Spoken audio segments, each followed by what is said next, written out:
Ditën e shtunë u shpall edhe dita e protestës kombëtare Neza, që është 22 dhjetori dhe efektet e para janë mos paraqitja sot në komisionet parlamentare, komisionet përbashkëta nga të deputetëve të opozitës. Duket që ka një përshkallëzim. Besojnë që, sepse është diskutuar gjatë gjithë kësaj periudhe, foltoria apo parlamenti i popullit, si që është quajtur përpara kryeministrisë dhe numri i pakët i njerëzve të grumbulluar aty. Besojnë që sa më shumë që afrohen dhe festat, një protest në 22 dhjetor, e cila pastaj, si u tha, do të jetë një protest e përhershme, do të jetë e suksesshme, do të ketë njerëz, do të vi fryma e protestës në shesh? Prej vitesh, zhvillimi i protestave është një ndërmarrje e vështirë për çfarë do lloj partie politike. Kjo për shumë arsye, dhe ndoshta një ndër arsyet kryesore është fakti se shumë njerëz të cilët do të ishin kontingjent të protestës, për shkaqe ekonomike, për shkaqe sociale edhe për arsye të tjera janë larguar nga vendi. Praktikisht protestat në Shqipëri, protestat e mëdha të cilat kanë bërë ndryshimin i ka bërë Tirana, i ka bërë kryeqyteti. Rrallë ka ndodhur që të ketë indikacione nga qytetet e tjera, të cilat janë shumë më të vakta se sa Tirana në raport me para 15 vite ose 20 vite. Dhe kjo të transferohet më pas në Tiranë.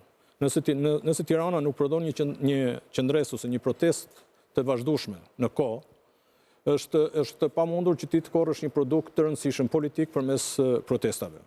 Tani pse erdhi kjo protest? Kam përshtypjen që kjo protest është lidhur fort me vendimin e gjykatës kushtetuese. Edhe pse vendimi i gjykatës kushtetuese nuk është përfundimtar, domethënë kemi ende hapësira dhe shpresë se gjykata kushtetuese do ketë një vendim përmes të cilit të ruaj ato barriera që ekzistojnë ndaj korrupsionit.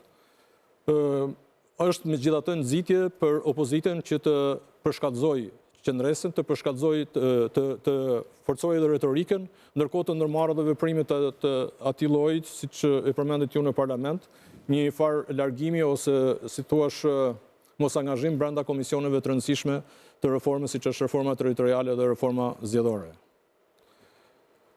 Ndërkaq që a do jetë e suksesshme, gjithë kjo varet pastaj nga modeli i organizimit që do bëj Partia Demokratike.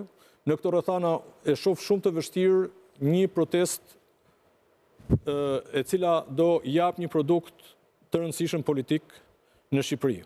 Kjo për shkak të propagandës, ne e kemi parë që mediat në përgjithësi kanë agenda të cilat lidhen me biznesin dhe lidhen me qeverinë, dhe përsa kohë kjo kovalencë media, biznes, qeveri do jetë shumë e vështirë për të ndërtuar frymëzime të cilat i shkojnë në krah ose në anë opozitës. Së dyti është ai dimension social, ajo strukturë sociale, e cila nuk është më ajo strukturë e viteve 2000 ose fillim viteve 2000, dhe së treti, njerëz me hallë dhe me nevoja ekonomike kanë zgjedhur të marrin zgjidhje jashtë Shqipërisë, domthonë ka humbur shpresën. Megjithatë, kjo ndërtimi i protestave është një gjë e mirë për shkak se shqiptarët sot kanë përballë një qeveri e cila pothuajse e tëra është në dosjet e prokurorisë së posaçme. Disa janë në burg, disa janë në hetim, disa në masa paraprake, disa të tjerë pritet të shkojnë në masat paraprake, dhe është shumë e mundur që në qoftë se i shkohet deri në fund të dosjes Balluku, të prek edhe kryeministrin Edi Rama. Kështu që le të themi është një shpresë që thellimi i hetimit. Në qoftë se opozita nuk do të ndjek këtë ritëm, atë ritëm i cili po prodhohet në fakt nga institucionet e drejtësisë, pavarësisht problematikave që vetë institucionet e drejtësisë kanë, se shpesh herë dosjeve të rëndësishme nuk i kanë shkuar deri në fund. Megjithatë, është detyrë opozitës si ta ndjek këtë trend dhe të reflektojë mundësi ta funksionalizojë politikisht dhe zgjidhje politike në kushtet kur drejtësia ndoshta do bëjë një goditje finale. Floger. Po, nga revolucionit e protestat është goxha avancim.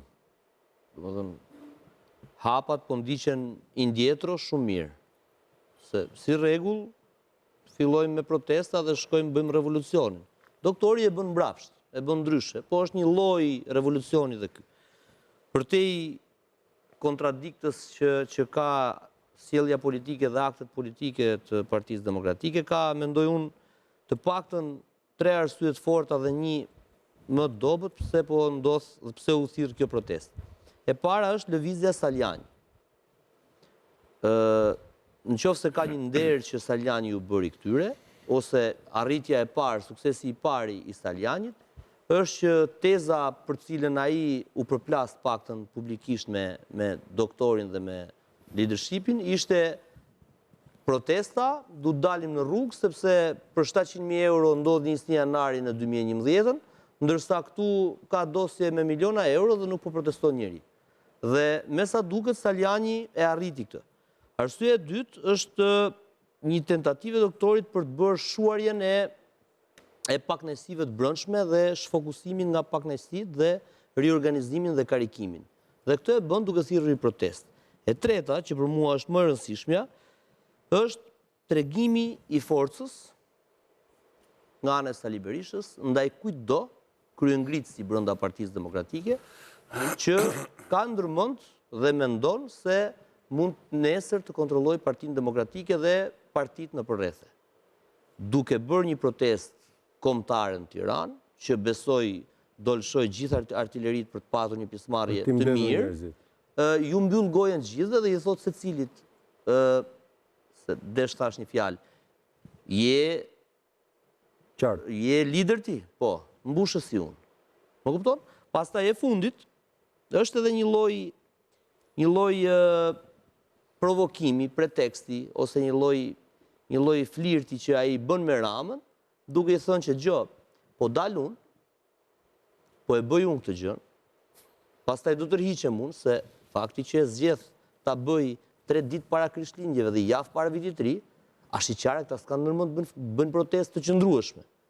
Ta do dalin, do mblidhen, do shpërndahen, do dali gjeli gjë nga data 7, se do shumë të tretet ai, dhe pastaj do të mblidhen dhe herë mas një muaji nga data 23 janar, pasi të ketë marrë vendim gjykata shtetësuese, me pretekstin që dhe kjo gjë do shkojë çdo muaj, do vi vera, do vim ne prap këtu pas verën shtator, do jemi duke u përgatitur për zgjedhjet, do jemi duke thënë pse s'është Ali Mehmeti kandidat për Tiranën, po është filani, do plasi prap, do zgjen prap, do themi o bobo spaku këtej Rama andej. Kemi zgjedhjet në brenda PD-s në prill, në mos gaboj.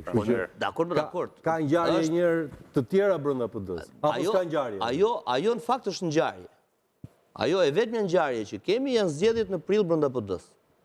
Sepse nuk po diskutojmë për kryetarin, por nëse zgjidhen strukturat poshtë, pra leadership, kryesi, a bëhen zgjedhjet edhe për këtë që është ky kongres? Gjithashtu kuvendi kombëtar, këshilli kombëtar?